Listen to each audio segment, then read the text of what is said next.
Nuestro especial también reconocimiento y agradecimiento a la Fundación Frederick Naumann, a Víctor Becerra, a Birgit Lam por la organización hacer posible la organización de este evento, por este delicioso refrigerio también. Y pues vamos a dar comienzo a esto que llamamos una mesa redonda para hablar y discutir sobre la integración económica de América del Norte. Entonces, bueno, esta mesa redonda también tiene como cometido hablar un poco sobre la propuesta de investigación que en esta materia el maestro Flores Kelly y su servidora, pues queremos avanzar para redimensionar el Tratado de Libre Comercio de América del Norte dentro de un proceso continuo de integración económica que viene gestándose desde el siglo XIX con la reconfiguración territorial de Estados Unidos y de México.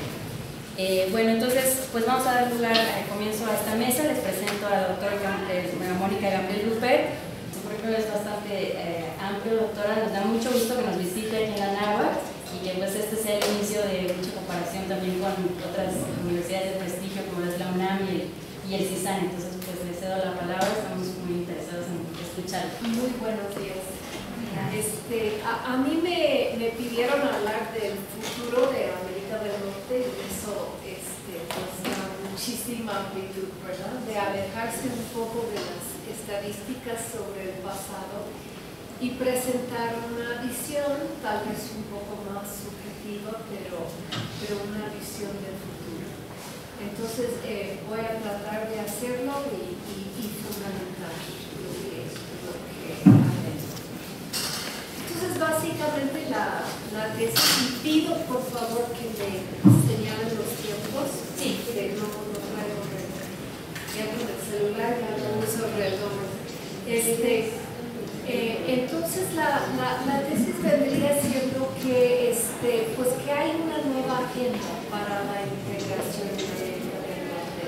Ya no es la agenda de integración económica, sino sobre esa base, haber cumplido ya bastante con esa base material, una nueva agenda tipo legislativo y tipo más de cooperación amplio entre los países miembros de esta región. Basado, pues se podría decir, más en implementar lo que es pues una agenda de logística, de mejorar infraestructura, de mejorar una serie de reglamentos, armonización de diferentes tipos de reglamentos que va a ser necesario para facilitar el comercio. Y también dentro de esa agenda de logística pues se incorpora cierta agenda de seguridad que ya es parte del movimiento de los bienes y de las personas. Entonces, pues la propuesta vendría siendo que esta agenda se promueva de una manera diferente de lo que se ha hecho en el pasado, por ejemplo, con el ASPAN, el Acuerdo de Seguridad y Prosperidad de América del Norte.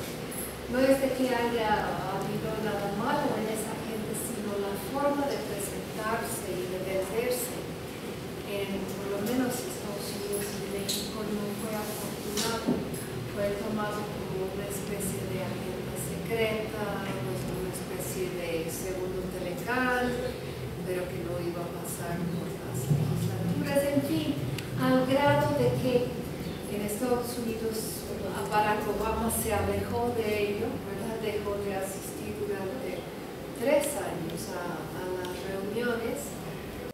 Esta agenda ASPAN, seguridad, prosperidad, pues debe de retomarse, debe profundizarse, pero la idea es con un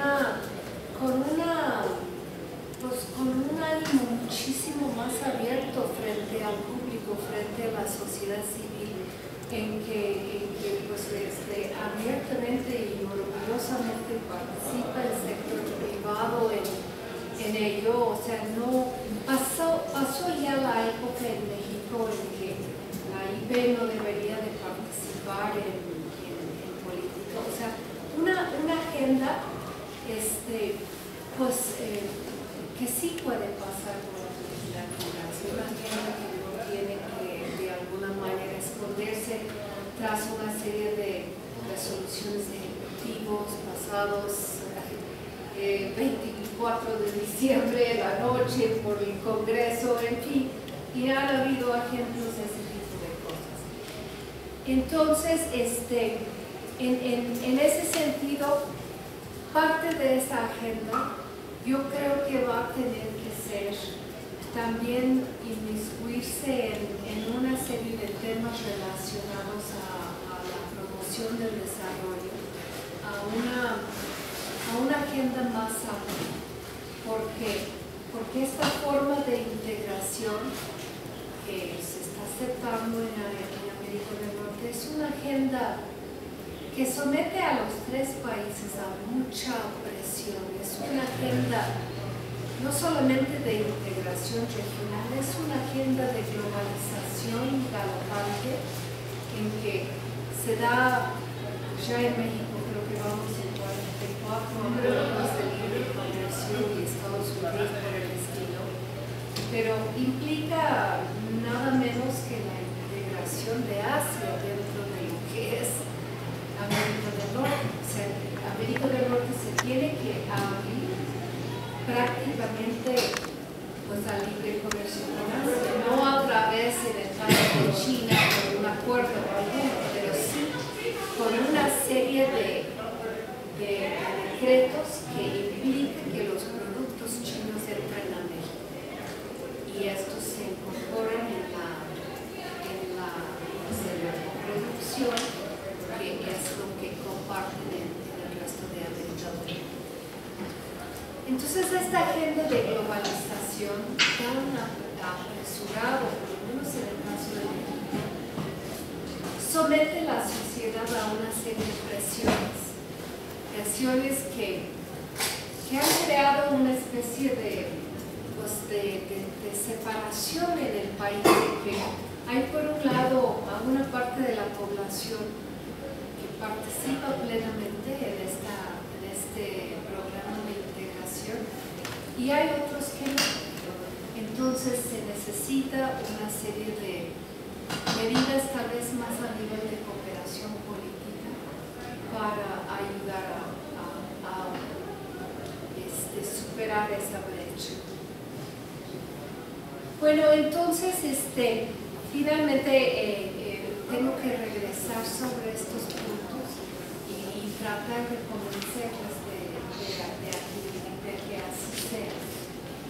Y diría yo, esa primera agenda de integración económica pues empezó muchísimo antes de Telecán, empezó desde los 70s, empezó tal vez incluso finales de los 60s, con el inicio de lo que podríamos llamar coproducción. Coproducción quiere decir manufacturar los productos conjuntamente entre los tres países. Y empezó desde muy atrás con programas como la industria maquiladora y luego fueron ampliados con programas PITEX y luego con ROSEC y luego con IMEX y en fin hay una serie de formas ampliadas de esta forma original de la maquila, al grado de que esto constituye la mayor parte de lo que es la integración económica productiva de América del Norte. Esta producción que ya era importante antes del Telecán ha crecido enormemente entre comienzos del Telecán y la actualidad. Nos citan el aumento de las exportaciones manufactureras mexicanas a América del Norte en arriba de 560% de aumento en ese periodo de tiempo. O sea, nada más en América del Norte ha crecido más que las exportaciones manufactureras de México a Estados Unidos. Y en ese sentido, tomando en cuenta que se hace con un superávit, es una victoria para México. victoria, excepto porque, y siempre hay un pero, ¿verdad? Excepto porque dentro de esas exportaciones manufactureras, tal vez si restáramos aquellos relacionados con el petróleo crudo, pues tendríamos un déficit. Tendríamos un déficit porque cada vez más México importa productos para luego poder exportar. Cada vez más Estados Unidos, bueno, no es cada vez más, Estados Unidos participa en gran medida en esas importaciones. Por ejemplo, se dice que el 40% de todo lo que exporta México es valor agregado en Estados Unidos. Es una cifra muy alta. En comparación con Canadá es mucho menos. En Canadá es 25%. De todas maneras, es muy alto. Pero si lo comparáramos con China, en el caso de China, el 51% de sus exportaciones son valor agregado de China. Entonces, pues nos da una idea de que aunque México exporta mucho, México también tiene que importar muchísimo. Entonces eso hace que el superávit de esa gran actividad exportadora no sería tal si no fuera por la exportación de otro tipo de producto, ya no productos manufactureros, sino petroleras con poco valor agregado en México.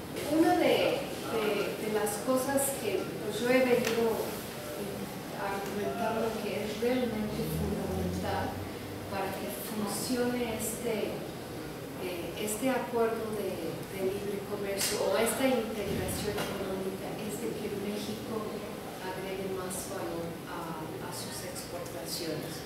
Pero pues ¿cómo hacer eso? Si es lo que ha querido el gobierno de México desde la crisis de 83, cuando se buscó la manera de crear proveedores mexicanos de los insumos importados anteriormente de Estados Unidos. Tengo 10 minutos. Estas importaciones de parte de Estados Unidos, en vez de pasarse y producirse en México con productores mexicanos, es lo que se pensó que se iba a lograr con el Telecan, realmente se fueron a China. Porque en la misma coyuntura de apertura del Telecan fue cuando China entró a la OMC y compitiendo con México directamente en ese rubro como productora de insumos para este tipo de coproducción. Entonces, por eso China ahora tiene cifras muy importantes de exportación de valor agregado chino en sus manufacturas, también tipo maquila, y México no. Entonces, esto es uno de los pendientes que se debe de lograr en el futuro. ¿Cómo hacerlo? Pues está difícil pues, que se pida ayuda para hacerlo. El gobierno de México no lo ha podido hacer. Pero creo que vamos a ver hacia el final de la exposición que México o la integración mexicana con Estados Unidos está como frente a una disyuntiva. Uno es seguir con ese ritmo de globalización y el otro futuro para la integración en América del Norte sería profundizar la regionalización. O sea, no va a ser una regionalización cerrada tipo Europa, ¿verdad? Pero de todas maneras hay muchas cosas que se podría hacer dentro del funcionamiento de coproducción tal y como ver ahora, que podría ayudar a México a agregar más valor a la producción. No me va a dar tiempo ahorita de explicar las partes técnicas de cómo podría funcionar eso, pero dejarlo sobre la mesa como una posibilidad. Y bueno, diría yo que pues otras de las cosas que se podría hacer es pues tratar de operar más abiertamente como lo hace Canadá. O sea, Canadá pues tiene un Beyond the Border acuerdo con Estados Unidos, en el cual se da puntualmente cuenta de muchísimos logros del año pasado. Simplemente cada año se reporta toda una serie de pasos concretos, si quieren, muy empresariales, muy de cómo hacer el business, de cómo mejorar la productividad, cosas concretas. Deberíamos de tener algo así en México, deberíamos de tener, sin tratar de esconderlo, una agenda al estilo ASPAN, muy empresarial, muy concreto, en el cual cada año se pide y se da cuenta a la sociedad de lo que se ha logrado de avances. También vale la pena mencionar la otra parte de esa cooperación México con Canadá, que es el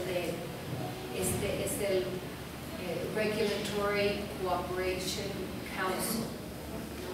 Entonces, entre ambas cosas, en el asunto regulatorio y en una serie de temas más relacionados con logística y seguridad, hay un avance puntual. De alguna manera, pues se podría decir copiarlo, esa fórmula, ¿no?, que se da con Canadá. Y bueno, sobre el tema regresando un poco sobre el tema de la productividad, quería darles un dato, y es de que este valor agregado en México, si lo medimos como el total de todo el valor agregado en las exportaciones mexicanas, el valor agregado vendría siendo, según el año, entre 28 y 32%. Eso en el total de las exportaciones. Si lo hiciéramos nada más, si hiciéramos el cálculo nada más en las exportaciones del INEX, que es la unidad vendría siendo entre 21 y 28%. Si se hiciera el cálculo sobre la base de las manufacturas viejas normales, no de un programa especial como máquina, el valor agregado sería de 75 a 80%. Entonces, esto simplemente nos da una idea de cómo hay varios mundos de producción en México, entre lo que son los IMEX y estas exportaciones tipo tradicionales. Y el promedio es tan bajo porque realmente las exportaciones tipo IMEX son arriba de 85% de todas las exportaciones. Entonces, aun cuando la manufactura tradicional es muy rico en valor agregado, pues es muy poco en comparación, 15% en comparación con el otro tipo de exportaciones, que son estos de coproducción. En fin, entonces, en medio de esta problemática, lo que necesitamos es, creo yo, sin tapujos, una especie de política industrial de común acuerdo entre Estados Unidos y México, que permitiría fomentar el uso de proveedores mexicanos. No digo que en vez de chinos, porque no va a ser posible ni deseable pues tratar de aislarse de lo que es el mundo asiático, pero puede haber una serie de medidas que ayuden a promover ¿cómo se puede decir? El contenido tecnológico de las exportaciones mexicanas. Y simplemente para terminar, diría yo, eso es algo que no es nada revolucionario, es algo que se ha anunciado ya desde el último acuerdo bilateral entre los gobiernos, nada más que es una agenda que pues, no he visto que se sigue promoviendo mucho. Pero en esa reunión se habló de la necesidad de cooperar universidades, laboratorios, sector privado en el fomento tecnológico que pudiera permitir exportaciones de mayor valor agregado. Se habló de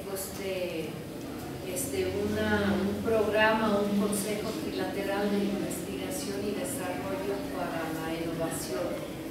Se habló de la necesidad ya finalmente de un programa integral de transporte de América del Norte en vez de este empate y veto político de lo que es el acuerdo en el Telecom del autotransporte de carga mexicano en Estados Unidos. El de Canadá funciona bien, ya están promoviendo pues toda una serie de medidas para verificar y hacerlo cada vez más operativo cuando el de México y Estados Unidos no pueden ni comenzar.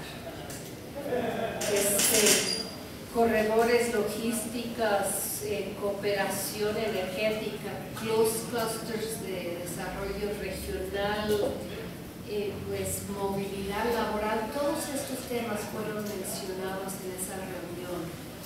Y tal vez el más vago, pero también sumamente importante, es el enfoque incluyente que se mencionó, que realmente pues es en donde más cooperación podría haber. Una necesidad de unir estos dos Méxicos, ¿verdad? Este México ya moderno, este México ya interesado en la integración económica con Estados Unidos y el otro México que todavía, o sea, como los movimientos estudiantiles ahorita que hablan ya de huelgas, de universidades enteras en contra del sistema capitalista. Digo, pues no puede haber esa diferencia, esa brecha ideológica tan grande entre sectores importantes de la población, y yo creo que el que ahorita tiene la frescura y que podría entrar a trabajar mucho este tema podría ser el mismo y debería de ser el mismo sector empresarial. No esperar a que sea necesariamente gobiernos a gobiernos, que sea el sector empresarial que obliga a los gobiernos a que actúen sobre la base de acuerdos tomados en vez de nada más pues, decirlos y meterlos dentro de un cajón.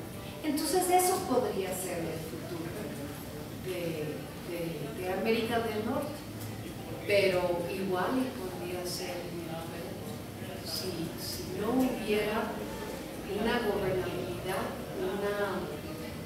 una participación del sector privado en esa gobernanza de América del Norte, que es creo que lo que más falta.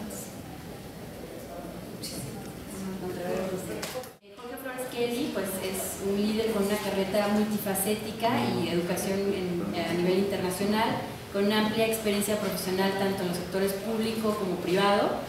Al terminar sus estudios de licenciatura en Economía en el Instituto Tecnológico Autónomo de México, el ITAM, se incorporó al mundo empresarial, llegando a ser gerente general en una empresa privada líder en México en el ramo de la electrónica.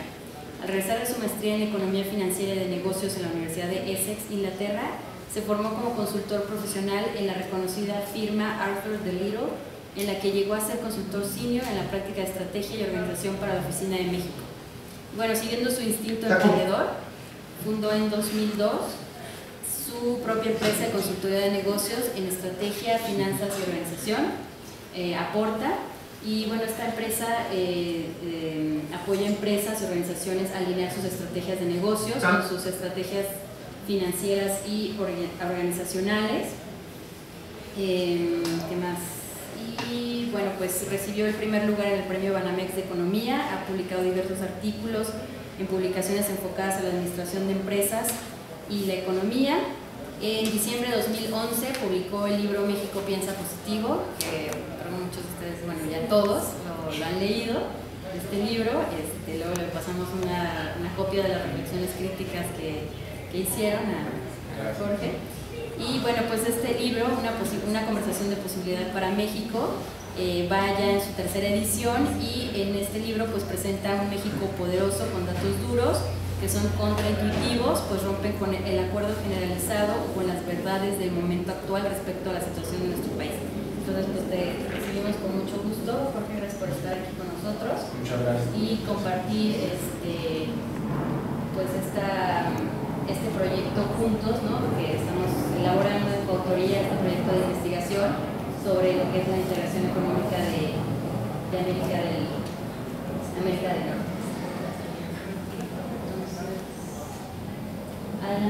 Perfecto, pues muchísimas gracias. Es un honor y privilegio estar hoy con ustedes.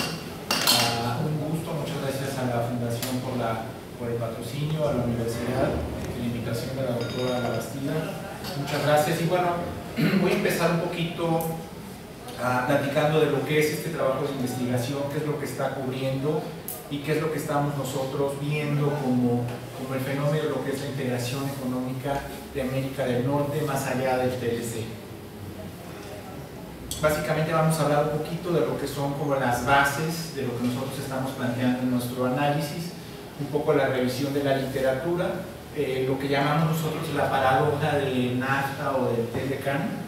Un poquito vamos a hablar también del marco teórico, que es lo que estamos planteando, alguna evidencia muy cualitativa, pero que creemos es importante porque ilustra un poco el fenómeno que estamos viviendo, y por último lo que consideramos es la contribución de este trabajo. Este trabajo está todavía, digamos, desde el punto de vista de desarrollo en una etapa preliminar, pero digamos que ya tenemos armado lo que son los fundamentos. Entonces empezaría ahí por la parte de lo que son las bases. Sí, la siguiente, por favor. Bueno, típicamente lo que nosotros encontramos es que cuando surge el tema del TLC, de NAFTA, la discusión está súper polarizada. O sea, tenemos una discusión que está llena de argumentos ideológicos en gran medida, pero generalmente cuando uno acaba leyendo todas estas argumentaciones, en lo que concluyen finalmente es que el TLCAN no debería ser así, o debería ser de otra manera, o habría que cambiarlo de esta forma, o para que realmente funcionase tiene que ser de otra manera. Es decir, finalmente hay una suerte de acuerdo en que el TLCAN es una oportunidad interesante para México y para los otros dos países que forman parte. Entonces un poquito hablamos de la discusión entre partidos y el debate académico, que siempre es si ha sido positivo, si no ha sido positivo, si el TLCAN generó el crecimiento que se esperaba o no generó, si era la responsabilidad del TLCAN generar el crecimiento económico. Es realmente algo muy, muy acalorado. Y por otro lado, se están siempre magnificando beneficios y costos. Es lo que estamos siempre observando, que es un tema de beneficios y costos, pero como decía, siempre acabamos con esto de que el TLC debería ser de esta forma o de esta otra, pero debería ser. Entonces hay un acuerdo hasta cierto punto entre todas las partes involucradas en que el TLCAN tiene un valor en sí mismo. Bueno, pues primero para contextualizar este trabajo, entonces qué es la integración económica, ¿no? La integración económica la definimos como el proceso económico en el que pues, no existen barreras regulatorias que impidan el flujo natural de mercancías, de servicios, capitales y trabajadores. Aquí ven un cuadro del economista Bela Balaza, quien originalmente nos dio estos diferentes categorizaciones de lo que es la integración económica. Vemos el nivel más superficial, que se llama integración superficial, hasta la más profunda, ¿no? O sea, hay diversos acuerdos regionales, preferenciales, que como ven aquí hay diversos ejemplos, pero cada uno de estos comprende pues, un nivel de integración del que va desde lo superficial hasta lo más profundo. Primero estamos en tratado de libre comercio, donde los Estados miembros pues, liberalizan el comercio entre ellos, pero retienen sus barreras esos aranceles hacia el exterior como ellos disponen, ¿no? Entonces, un ejemplo es el Tratado de Libre Comercio entre Estados Unidos e Israel. Después tenemos el TLC Plus, ¿no? El más, que sería como el TLCAN, que es como el anterior. Sin embargo, también comprende los acuerdos estandarizados o bilaterales, como fue el caso del TLCAN, los de medio ambiente y laboral. Después tenemos la Unión Aduanera, que son los Estados miembros del comercio dentro de la Unión, adoptando aranceles externos iguales hacia los Estados no miembros. Tenemos el SACU como ejemplo, tenemos también el mercado común y pues va bajando en integración, una integración más profunda, sería la Unión Europea, ¿no? Entonces es establecimiento de libre movimiento de los factores de producción dentro del TLC, incluyendo movilidad laboral, movilidad de capitales, el llamado las 4 libertades, ¿no? en bienes, servicios, capitales, laboral, el acquis communautaire, que le llaman en la Unión Europea. Después tenemos la Unión Monetaria, que es el establecimiento de una moneda única para todos los Estados miembros, tenemos la zona euro en ese aspecto, y bueno, finalmente la Unión Fiscal, que sería como los Estados Unidos, ¿no? Donde se armoniza, donde hay un establecimiento de una misma política fiscal. Entonces, básicamente uno de los aspectos importantes que nosotros estamos planteando como parte de nuestra investigación es que la integración económica es un proceso, la estamos viendo como un proceso, no es un resultado, es decir, la integración económica es algo que tiene un punto de partida, ¿no? En un estado inicial, probablemente desde que se reconfiguró la frontera México-Estados Unidos, y a partir de ahí la integración económica va avanzando. Ahora, exactamente hacia dónde va a llegar es algo que no sabemos a priori, ¿no? Es algo que nosotros no conocemos. Lo que sí conocemos es que se están dando una serie de organización de la sociedad que a lo que nos está llevando es a una integración, pero que no conocemos el estado final. Esto es un cambio fundamental en lo que cuando uno revisa lo que es la literatura, porque generalmente de lo que se habla es de que de alguna manera ya llegamos a algún lugar, y lo que nosotros queremos poner un énfasis especial es que no existe esto. Tenemos algunos elementos que pueden ser algunos impulsores, detonadores de todo este proceso de integración. Ya hemos hablado mucho de la geografía, ¿no? La proximidad geográfica, de que compartimos recursos naturales, hay cuencas de recursos naturales importantes entre los dos países, ¿no? Que pueden ser aprovechados. Tenemos dotaciones diferentes entre los países, entre capital y mano de obra. Es otro de los aspectos que están modelando que estemos yendo hacia este proceso de integración. Y bueno, también hay ciertas conexiones que facilitan la integración regional, y estamos viendo mucho el tema del transporte, los corredores logísticos, etcétera, pero lo que estamos presenciando realmente es que es un proceso que inició en un punto y no sabemos exactamente en dónde va a llegar. Entonces, bueno, en cuanto a la revisión de literatura de este trabajo de investigación, pues nos hemos dado a la tarea a revisar todo lo que hay, que es bastante, es muy extenso, empieza con Bela Velaza, como les comentaba, ¿no? Todas estas diferentes categorizaciones de la integración económica.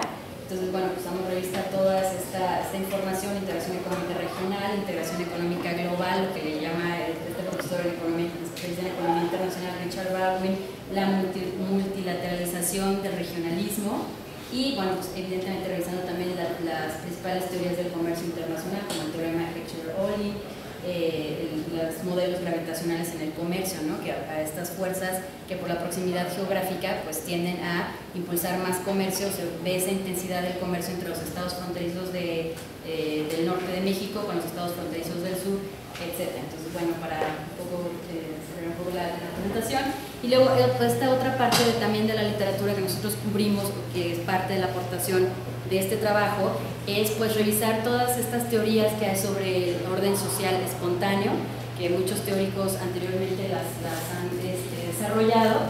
Tenemos como principales exponentes a Friedrich Hayek, economista, premio Nobel en Economía en 1974, Michael Polanyi. También hay otros académicos, científicos, teóricos que hablan sobre los sistemas complejos, ¿no? Tenemos a Ricardo Hausmann y César Hidalgo del Centro para el Desarrollo de Harvard, ¿no? Donde habla también de todo este sistema, cómo es muy complejo el comercio, lo hablábamos también en las clases, ¿se recuerdan? Y bueno, también hay toda una literatura muy extensa sobre todo lo que es sincronía, como diversos sistemas, ¿no?, autorregulados, autocontrolados, llegan a un nivel de sincronía y de organización espontánea, y bueno, también trae toda una literatura sobre descentralización.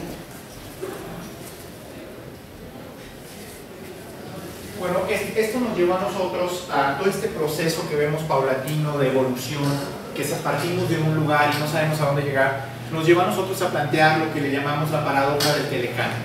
¿Y cuál es la paradoja del Telecán?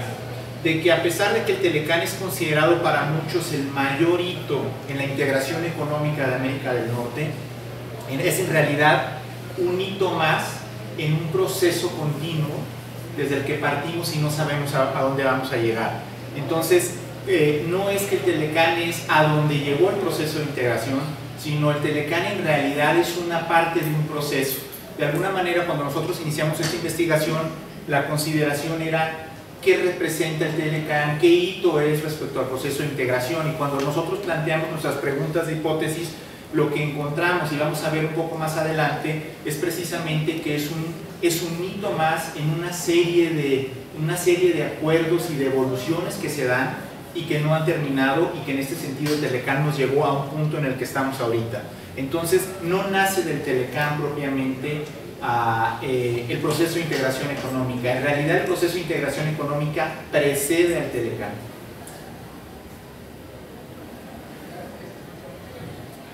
Bueno, básicamente, ¿qué podemos ver en este sentido? Tenemos desde el 1848, me voy a pasar para acá, desde el cambio de la frontera. En 1848 podemos decir lo que es el hito en el que se reconfigura la frontera México-Estados Unidos. Por ahí vendría todavía la compra de la franja de la Mesilla, que vimos rápidamente. Pero ¿qué es lo que empieza a pasar? Inmediatamente después del cambio de la frontera tenemos el fenómeno de los enganchadores, que eran personas que jalaban a familias completas de la frontera mexicana a la frontera de Estados Unidos a trabajar y se los llevaban en ese momento. Esto estamos viendo, es importante señalar que el 75% de la población mexicana que vivía en los territorios que hoy son Estados Unidos se quedó a vivir ahí. Entonces, en realidad, el origen del español, el origen de que se habla español en Estados Unidos, todo esto es de que el 75% de la población se quedó allá. Esto empezó rápidamente, empezaron a demandar mano de obra entre 1848 y 1915. ¿Qué fenómeno importante se da aquí? Tenemos el surgimiento de la Primera Guerra Mundial. Es un evento en el que la economía de Estados Unidos empezó a demandar muchísima mano de obra. Sería, digamos, un hito muy importante que se dio, y coincide también con la Revolución Mexicana. Típicamente en la literatura se habla mucho de que hubo un éxodo de mexicanos por las condiciones de la Revolución Mexicana. Sin embargo, lo que nosotros podemos ver es que es en realidad la gran demanda por la economía de guerra de Estados Unidos la que jala, digamos, a esta gente, a estos migrantes hacia los Estados Unidos. Igualmente podemos ver que en Europa, al entrar en una economía de guerra, empezó a escasear la mano de obra, y entonces todos esos flujos migratorios que había de Europa hacia los Estados Unidos también desaparecieron. Entonces, típicamente la mano de obra que estaba disponible es la mexicana. Así tenemos un proceso de expansión que llega hasta 1924, cuando de repente hay un primer hito, y el primer hito que podemos decir es que se crea la patrulla fronteriza. Hasta 1924 no había ninguna autoridad relacionada con la frontera, todo casi era, no había una restricción legal, sino uno podía pasar de un lado a otro. Hubo algunos intentos aquí por regular de alguna manera, pero no era para evitar que hubiera el flujo migratorio, sino era un poquito como para regularizarlo. Pero es hasta el 94 que es el primer hito que nosotros encontramos. Esto sigue evolucionando y sigue dándose la migración hasta 1930, que tenemos el fenómeno de la Gran Depresión en los Estados Unidos. Aquí, por primera vez, empieza a haber expulsiones de mexicanos, y esto está asociado a que la economía de Estados Unidos ya no tenía la necesidad de demandar una gran cantidad de mano de obra. Tenemos que, a partir de la entrada de Estados Unidos, la recuperación de Estados Unidos en 1930 y la entrada nuevamente a la Segunda Guerra Mundial, tenemos el surgimiento de lo que se llamó el Programa Bracero, que va de 1942 a 1964, que es el primer, digamos, esfuerzo estructurado para manejar el tema de la migración, para tratar, digamos, el gobierno, en este caso de Estados Unidos y un poco el de México, de tratar de darle alguna forma a lo que sería ese tema migratorio. Después tenemos por ahí del 62, que es el primer decreto automotriz, que es, digamos, el antecedente, el primer antecedente de todo esto que estamos viendo hoy de las manufacturas automotrices y de los clústeres automotrices. Es el primer decreto automotriz. Después, a finales del 64, se concluye el programa Bracero. Justo cuando se concluye el programa Bracero es cuando surge lo que le llamamos la migración ilegal. Es decir, la migración ilegal en México inicia en 1964 y vamos a hablar que es una migración ilegal porque así fue definida, pero podemos ver que durante todo este tiempo, digamos, no había nada artificial, nada legal que estuviera modelando el flujo de los mexicanos hacia Estados Unidos. Tenemos que justo en el 62 surge el programa Maquila, perdón, en el 62, es en el 65 surge el programa Maquila y es la primera evolución en la que ya no se busca, o lo único que se busca no es que vayan mexicanos a Estados Unidos, sino este esquema que nos hablaba la doctora de coproducción, es decir, que vengan empresas de Estados Unidos a México y que la mano de obra se aproveche en México. Esto estamos hablando del 65, viene en 77 el segundo decreto automotriz, después tenemos, y esta es parte de esta evolución, después tenemos en 1986 la entrada de México al GATT, 1994 el Telecán, tenemos en 94 el inicio del acuerdo con la Unión Europea y estamos en 2014 con el TPP. Entonces esto lo que nos está ilustrando es que el proceso de integración, si ustedes lo miran, precede absolutamente a lo que es el Telecán y tenemos que tiene hacia adelante, tiene otras aristas y tiene otras perspectivas. Algo interesante es que cuando no había ni siquiera una frontera física, cuando cambió de un día para otro el territorio, empezamos a ver este proceso en el que los individuos, las familias y los mercados empiezan a encontrar la manera de optimizar el uso de los recursos entre los dos países. Uno de los aspectos importantes de esto, en el que se le ha dado mucho énfasis al TLC como el gran hito en la historia, es que la reducción, y podemos ver que no es así. Uno de los elementos importantes que nos permiten ver es que la reducción arancelaria, la reducción que se observó en realidad se da previo a la firma del TLC. En realidad viene en el 86 con la entrada de México al GATT. Entonces no es que entramos al GATT y bajaron las aranceles, ya el efecto se había dado desde 1986. Entonces, en ese sentido, lo que nosotros podemos ver es que el TLC-CAN tiene en realidad un efecto señal, mandó una señal sobre cómo sería el futuro de los tres países. Sin embargo, ya unilateralmente México había ajustado sus aranceles años antes.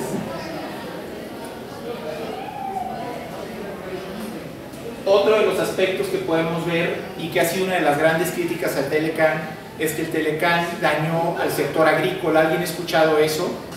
Que el Telecán tuvo un impacto muy fuerte sobre el sector agrícola. Bueno, lo que nosotros podemos ver en esta gráfica es la población económicamente activa en México que estaba en el sector agrícola. Tenemos que el punto más alto es en 1921 con 77%, pero lo que podemos ver, y vamos hasta 95, es que nuevamente esta reducción que se observa aquí en la población económicamente activa en el campo, lo que nos está mostrando es que la reducción es anterior al tratado, a la firma del Tratado de Libre Comercio de América del Norte. Entonces, generalmente las argumentaciones en el sentido de que el Telecán destruyó el campo y que por eso se acabó, no tienen un sustento cuando nosotros vemos la participación de la población en la economía. Es otra de las cosas que se mencionan generalmente. Y bueno, tenemos el surgimiento de las cadenas de suministro regionales que cada vez implican una mayor interrelación. Sin embargo, podemos ver que en el caso de algunas, como es la automotriz, se venía gestando ya desde hace mucho tiempo con el primer decreto automotriz, el segundo decreto automotriz, el tercer decreto, que es el de 1990, creo que es 91, 92, que es cuando desaparece el bochito, es cuando el gobierno de México dice ya nunca más se va a hacer el bocho en México, ese es el último que hay. Bueno, todo esto va abonando a que se haya esta integración. Sin embargo, esto ya venía desde antes y bueno, han surgido estas cadenas de suministro regionales y al mismo tiempo se han pasado, digamos, competencias de un clúster automotriz a un clúster aeronáutico. Elena, adelante. Bueno, pues parte de la pregunta de investigación que nosotros hacíamos era, y que nos llevó a todo esto, a replantear o a redimensionar el Telecán dentro de este proceso que Jorge ya explicó, pues era pues, cuáles son, qué explican, ¿no?, estos efectos del Telecán, porque veíamos en la literatura los que estaban muy a favor, los que estaban muy en contra, y pues nosotros, bueno, es que los efectos del Telecán pues pueden ser evaluados y revisados mejor a la luz de un proceso de integración económica en América del Norte, distinguiendo un orden natural de un orden artificial. El orden natural pues es esto que les comentaba del orden social espontáneo que vemos con Hayek, ¿no?, que es creado por un orden representado por intercambio comercial voluntario a través de fronteras nacionales, ya sea de manera legal o ilegal, ¿no? Se da espontáneamente, voluntariamente. Y luego, bueno, tenemos el otro orden artificial, que sería el investido por las regulaciones, por el Estado, por sus instituciones, tratados, acuerdos, leyes, sistemas tributarios y otros, ¿no? Entonces hacemos esta distinción porque pues el libre comercio, si no está regulado e institucionalizado, ya es mi tiempo, ya me estoy pasando el tiempo, pues se identifica como ilegal, ¿no? Aunque realmente la parte del comercio ilegal pues sea mucho más amplia que el comercio libre, que la parte de comercio legal. Entonces, bueno, pues por eso la conclusión, parte de este trabajo, pues es hacer esta distinción entre ese orden espontáneo, natural, y ese orden legal, artificial, dentro del cual pues identificamos flujos comerciales dentro de la región de Norteamérica. Y pues nosotros consideramos que esto pues permite hacer un análisis mucho más acertado, mucho más profundo para evaluar estos efectos del Telecán, ¿no? Porque ninguno de los dos enfoques nos parecía que realmente nos ayudaba a poder ilustrar los efectos visibles y los invisibles, ¿no? Lo que se ve contra lo que no se ve. Lo que se ve normalmente pues es lo que anuncian cámaras de comercio, sindicatos, esta parte del comercio de los que pierden, ¿no? Porque siempre en los acuerdos bilaterales, en los acuerdos preferenciales, pues hay una parte que hay que evaluar de costo, un análisis de costo-beneficio de quién gana, quién pierde, ¿no? Si recuerdan, lo hemos visto con la parte de los zapateros, por ejemplo, en León, ¿no? Ya lo habíamos realizado. Entonces, bueno, pues es en ese marco, ¿no? Entonces, pues nosotros tomamos el marco como marco teórico, este marco teórico desarrollado por Friedrich Hayek, ¿no?, donde plantea la pregunta clave de cómo es que los individuos somos capaces de coordinarnos en un sistema de conocimiento disperso, ¿no? ¿Cómo es que se da esta cooperación o este orden social espontáneo que nos dice Hayek? Dice, bueno, pues se da a través de un sistema, un signaling, que es un sistema de precios, en el cual en ese precio lleva contenida muchísima información, ¿no?, millones de diferentes decisiones que se dan en el mercado entre productores y consumidores, y toda esa información se da en un número, ¿no?, que es el precio, en el cual está contenida toda la información que está dispersa.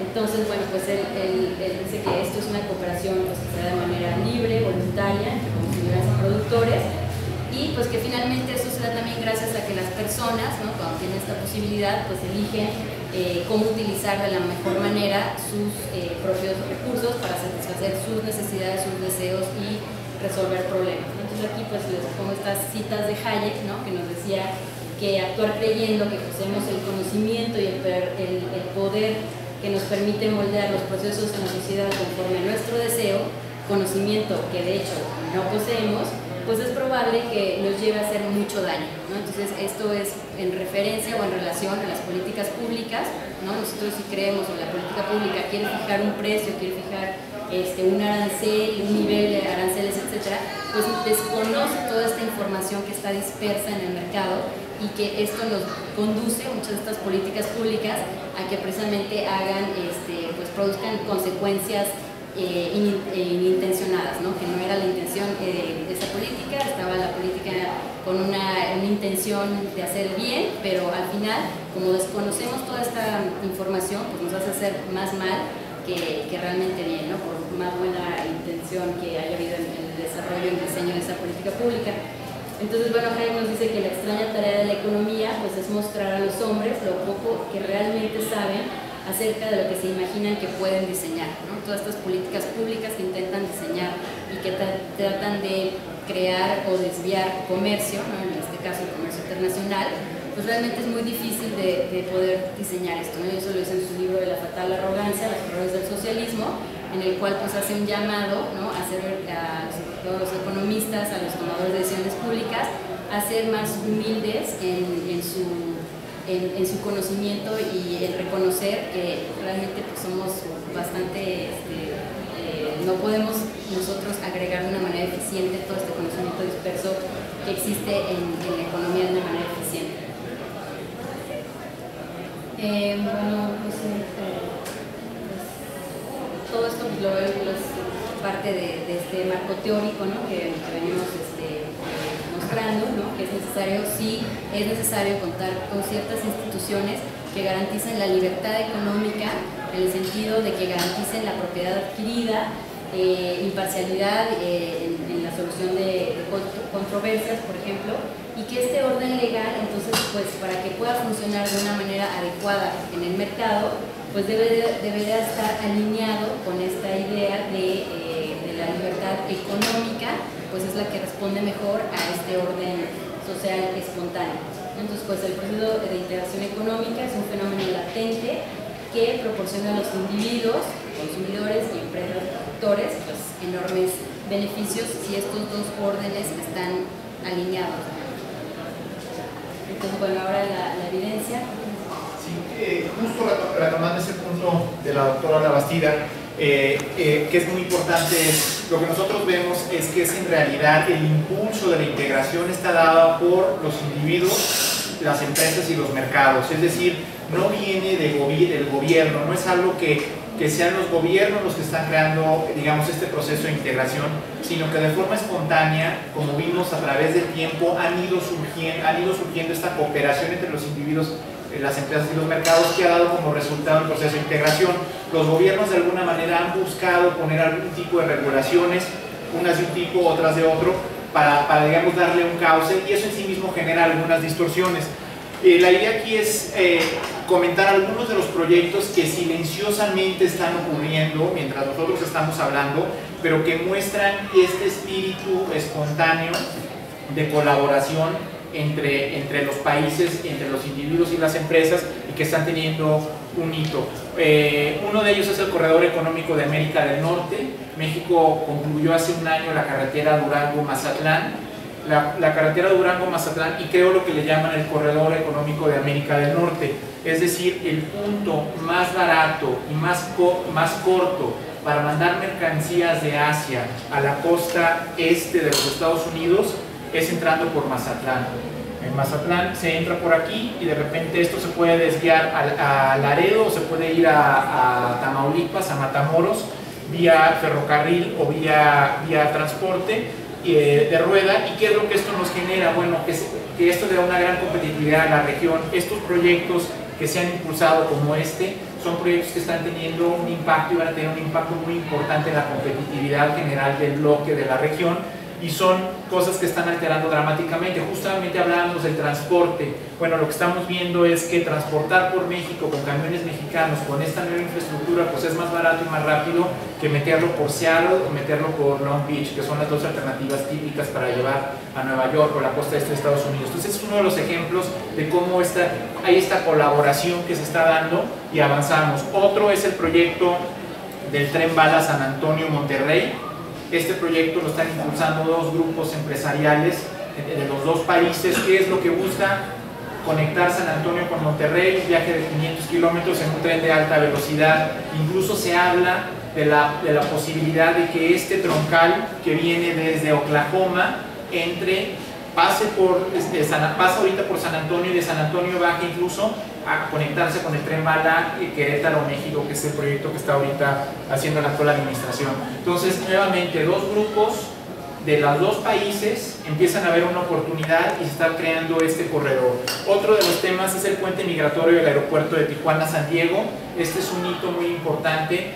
Dos grupos aeroportuarios se pusieron de acuerdo. ¿Qué es lo que se está viendo? El aeropuerto de San Diego tiene una sola pista y está saturado, no puede crecer. Sin embargo, el aeropuerto de Tijuana tiene dos pistas y tiene donde crecer. Entonces, por primera vez se está haciendo un puente migratorio de forma tal que se va a pasar migración de un lado de la frontera y uno va a salir del aeropuerto. Si uno entra por San Diego, uno va a pasar migración y va a salir automáticamente ya en Tijuana a tomar un avión o tomar un taxi a través de este puente que justamente está cruzando la frontera. Entonces, ¿qué es lo que estamos viendo? Dos grupos privados, empresariales, están encontrando la manera de ir vinculando a las dos economías. Esto no tiene ninguna participación estatal, no tiene simplemente este orden que está surgiendo, hay una oportunidad y los dos lo están poniendo. Tenemos otro de los temas, el surgimiento de los clústeres aeronáuticos en el país, es uno de los aspectos muy importantes también que estamos viendo. Empezamos con el automotriz, pero de repente brincamos al aeronáutico. Entonces estamos viendo todos estos procesos en los que se están creando cadenas de suministro orientadas a satisfacer estos clústeres. Y el otro es el uso de los recursos energéticos compartidos. De eso también ya se habló un poco. Tenemos el uso de los gasoductos. México se está conectando cada vez más con el gas natural que tiene Estados Unidos, ahorita barato, proveniente del shale, pero al mismo tiempo compartimos recursos de un lado. De un lado se llama Eagle Ford y del otro lado se llama la Cuenca de Burgos.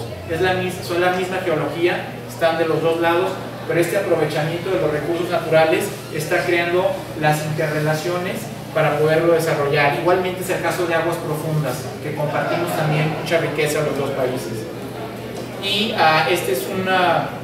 ¿Lo quieres comentar, Elena? Sí, es una iniciativa de los gobiernos, de los tres gobiernos, pero con mucho apoyo y también una iniciativa, una parte voluntaria de empresas, ¿no?, de individuos que realizaron esta estrategia de competitividad, cómo hacer que como bloque regional de Norteamérica, unir pues todo este sistema de logística, que nos habla también la doctora Gambrí, y para poder conectar por medio de puertos, carreteras, vías ferroviarias, aeropuertos, ¿no?, y poder ser competitivos frente al resto del mundo. Entonces, es una iniciativa de carácter privado con apoyo también gubernamental, donde les decía se alinean estos dos órdenes, que nosotros llamamos el orden natural, espontáneo, con el orden legal o artificial, ¿no?, con más participación de la iniciativa privada. Y bueno, tenemos aquí el clúster aeronáutico, que lo que vemos es que hay una tendencia, el surgimiento del clúster aeronáutico tiene una tendencia geográfica, o sea, viene bajando. Todos estos son puntos donde hay clústeres aeronáuticos en Estados Unidos y de repente vemos que van avanzando, pasan por México y llegan hasta Querétaro. Entonces nuevamente estamos viendo cómo este orden espontáneo está bajando y está enganchándose hasta Querétaro. Entonces nuevamente más de esta... Aquí coincide esto mucho con lo que son los modelos gravitacionales, digamos, en los que es a través de los clústeres se están ligando más rápidamente con otras actividades que están relacionadas y que pueden generar un impacto. Entonces, lo que tenemos es que nuevamente hay una tendencia de que los mercados encuentran la manera, los individuos encuentran la manera de integrarse y de desarrollarse las actividades económicas de forma tal que no requieren en este sentido la participación de las autoridades. Sí, es decir, este orden no viene de arriba hacia abajo, ¿no? El gobierno o las instituciones pues sí tienen un rol muy importante de garantizar que existan estos proyectos, pero no obstante es necesario también recalcar de no olvidarnos de la parte privada, de la parte de los individuos, de las empresas, quienes son finalmente también los que se impulsan, porque si el gobierno abre licitaciones, etcétera, para concursar con todos estos proyectos de infraestructura, pues también debe de haber un motivo que es un motivo muy fuerte, ¿no?, de parte de la iniciativa privada para desarrollar todos estos proyectos. Entonces, pues bueno, la conclusión de nuestro trabajo, el granito de arena que nosotros queremos avanzar, pues es ofrecer una visión alternativa sobre cómo evaluar los resultados del TEDECAN a la luz de todo este proceso de integración económica que les veníamos siendo afectando desde la reconfiguración de la frontera México-Estados Unidos. Romper también con esta visión maniquea, ¿no? Maniquea de que fue muy bueno o que fue muy malo, ¿no? Entonces, más bien redimensionarlo, lo que fue y lo que es, en ese sentido, con respecto a la apertura comercial. Pues proponer a la integración económica como un proceso continuo, con un punto de partida pero sin un lugar a donde llegar exactamente, poner en contexto y dimensión el papel de los gobiernos en este proceso de integración económica, que entendamos que no es de arriba hacia abajo, sino que es de la cooperación horizontal que existe entre la iniciativa privada, y pues también avanzar el entendimiento de estos dos órdenes que tanto les estuvimos hablando, ¿no? Para también identificar oportunidades de negocio, ¿no? Como las empresas de Jorge y lo que hace Salvador allá en Estados Unidos, ¿no? Entonces queremos ofrecer en esta obra o en este trabajo pues, puntos de referencia y pues de verlo de una manera contraintuitiva para analizarlo desde otra perspectiva, ¿no? Entonces pues bueno, pues esto será todo por nuestra parte. Les agradezco muchísimo. Si tienen preguntas, comentarios, ¿no? La verdad nos encantaría escucharlos, ¿no? Para retroalimentar esta propuesta que nosotros estamos trabajando, pues encantados de escucharlos, tomar nota de esta retroalimentación. Entonces, pues si quiere comenzamos. ¿Gusta decirnos algún comentario? ¿Cómo no? Bueno, y yo creo que se puede ver empezando con el enfoque teórico de que pues, la integración económica es un proceso en el cual se puede identificar etapas, pero no hay ninguna fuerza inminente que empuja de una etapa a otra, sino que ustedes dirían es esta acción espontánea de los actores económicos. Bueno, pues se podría decir que aún dentro de esa acción espontánea sí hay teorías, el funcionalismo, el no funcionalismo, que sí identifican una fuerza inmanente en esa evolución. Y es precisamente porque en la medida en que se vuelve tan compleja la interacción y surgen tantos problemas que se necesita mayor cooperación, y eso es lo que empuja hacia la integración no política al nivel de las últimas etapas de integración económica, pero sí hacia grados y instancias más significativos de cooperación política. Entonces uno podría decir, sí hay una lógica detrás de todas esas acciones pues múltiples, espontáneos que ustedes mencionan, ¿no? No es necesario decir pues, que todo es caos y que puede terminar en cualquier cosa. Creo que sí hay algo que empuja la integración hacia adelante. Ahora,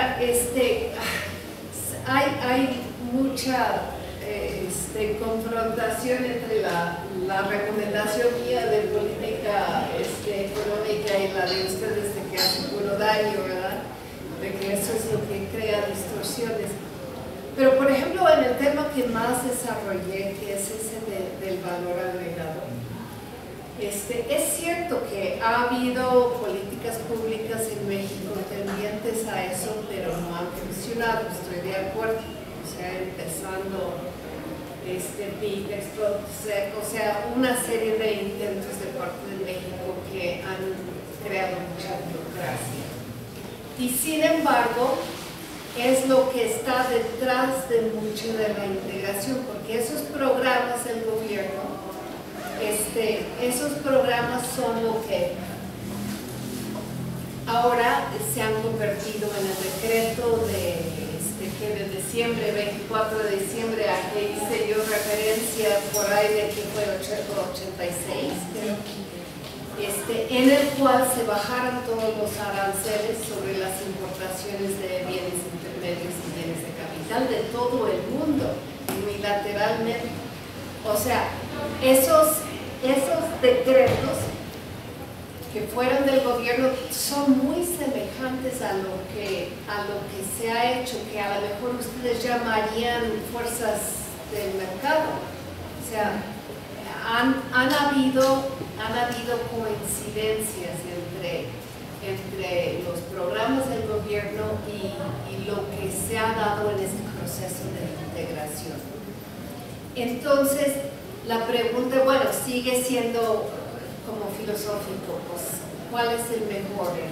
¿Las políticas públicas o las fuerzas espontáneas?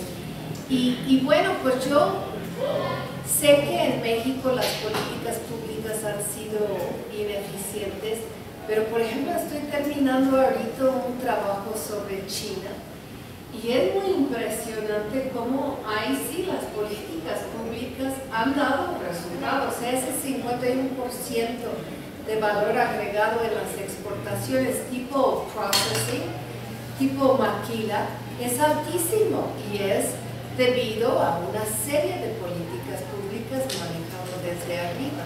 Entonces, si uno compara 51% en ese tema tan importante con el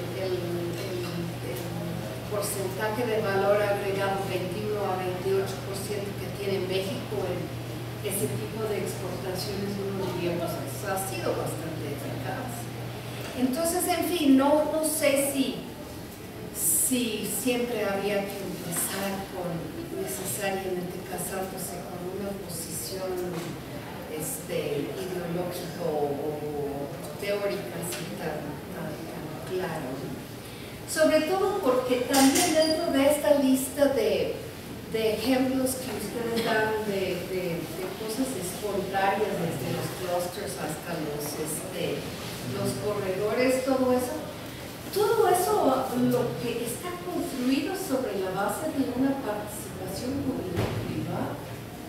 O sea, los temas de los aeropuertos, los temas de los puentes, los temas bueno, toda la infraestructura, eso no es algo que se puede hacer sin la política pública. Entonces, más bien lo que caracteriza esta época creo que es esa combinación nueva de cómo funcionan conjuntamente. NASCO es una sociedad pública-privada, o sea, combinación perfectamente imita, se podría decir, entre gobiernos y empresas privadas. Entonces es otro ejemplo que me hace dudar sobre la explicación teórica. Sería mi primera reacción. Bueno, pues muchas gracias. Sí, exactamente. Lo que nosotros tratamos de plantear es que estas deben de estar alineados, ¿no? Estos dos órdenes. Quizás este ejemplo que nos pone de China, donde sí han funcionado muy bien las políticas públicas para incrementar el porcentaje de valor agregado, ha funcionado muy bien porque es la política pública que sigue el orden o la lógica del mercado y de este orden espontáneo que se gesta. Entonces está bien alineado con eso. Quizás en México no ha sido el caso, ¿no? Ha querido desde la política pública, desde arriba, imponerlo hacia abajo y que no hay como esa coordinación, esa alineación entre los diferentes incentivos, ¿no? que puedan existir. Entonces, pues sí, la intención no es como casarnos y, como bien dice, con alguno de los dos, sino que darle un poco más de énfasis, porque a veces nos olvida y creemos que las políticas públicas son la varita mágica que nos va a resolver todos los problemas, ¿no? Se habló mucho del NAFTA, del Telecán, como la solución de la pobreza en México, ¿no? Y pues bueno, los resultados fueron muy decepcionantes para todas estas pues, expectativas tan grandes que se creían. Entonces, un poco la idea del trabajo es exactamente no resaltar. Creo que eso es justo, o sea, una política pública no puede ir en contra de la lógica del mercado, tiene que trabajar dentro de ello, pero sí puede hacer cosas para que funcionen mucho mejor. Sí, no, los derechos de propiedad pues es algo que pues, es indispensable para un buen funcionamiento del mercado, ¿no? Hay un debate, ¿no? Si puede ser este sistema legal puede ser privado o público, pero bueno, no nos metemos en eso, pero definitivamente debe haber pues derechos de propiedad, por ejemplo. No sé si tú quieres agregar algo más. No, yo me quedaría con eso del final, de que en la medida que las políticas públicas están alineadas con, digamos, con el orden espontáneo que se está generando y que facilitan el orden espontáneo, facilitan esto, yo creo que pueden ser exitosas. En la medida que son políticas que van completamente en otro sentido, es muy difícil que tengan primero un resultado y pues se generan distorsiones completamente. Yo diría que es un tema interesante para considerarlo dentro del planteamiento que estamos haciendo. Sí, la otra es pues también un poco reconocer que como tomadores de decisiones en materia de política pública, pues como usted lo resaltaba, es muy complejo, ¿no? Es muy complejo llegar a toda esa información dispersa que existe, que muchas veces ya, por eso es la propuesta de nosotros de que la política pública siga la lógica del mercado y no que la política pública trate de imponer sobre el mercado pues lo que sea, porque es tan complejo, ¿no? Como hablábamos, es tan complejo, se registra mucha dinámica, mucha sinergia, muchos intereses, vienen choques externos, que las políticas públicas pues son lentas, ¿no? Son lentas en adecuarse a todo eso, y pues el comercio, como un río, pues busca el agua de un río busca su cauce, y aunque hay una política pública, pues vemos cómo hacemos, o el comercio busca pues esquivar esa piedra en ese río o encontrar ese cauce. Entonces, con políticas públicas que garanticen ciertos fundamentos, ¿no? Como hablamos de derechos de propiedad, pero sin asfixiar o sin creer que pues van a ser omnipotentes para solucionar todos los problemas, ¿no? De hecho, en la evolución que se ve desde la reconfiguración de la frontera es lo que se observa, o sea, se observa que es este movimiento de los individuos, las empresas y el mercado, y de alguna manera los gobiernos en realidad van a la saga, de alguna manera tratando de darle como una regulación hasta cierto punto a este tema, pero en realidad se ve que el impulso es impresionante. Entonces, en este sentido creo que es importante rescatar este comentario. Sí, pero por ejemplo, yo nada más acordaría de que sobre todo los países en desarrollo, las distorsiones empiezan desde antes de cuando hay una intervención del Estado. Las distorsiones empiezan porque pues, son excolonias, son países subdesarrollados, se enfrentan con una serie de funcionamientos subóptimos en todos los mercados, y que por lo tanto se requiere de intervención para superarlos. Y eso fue reconocido pues no solamente antes, cuando el GATT permitió pues una serie de políticas de subsidios para fomentar cierto tipo de actividades. Fue reconocido tan recientemente como en el ingreso de China a la OMC, en donde se le dieron a China facilidades para seguir una serie de subvenciones, entre ellos a empresas privadas, y muchos de ellos empresas extranjeras, ¿verdad? Reciben subvenciones para hacer cierto tipo de inversiones en China, en ciertos lugares, basado en ciertas tecnologías. Entonces es una manera muy concreta de seguir induciendo la inversión a un resultado que corrige una serie de problemas que existían estructuralmente desde antes. Entonces, en fin, estamos en medio de dos puntos.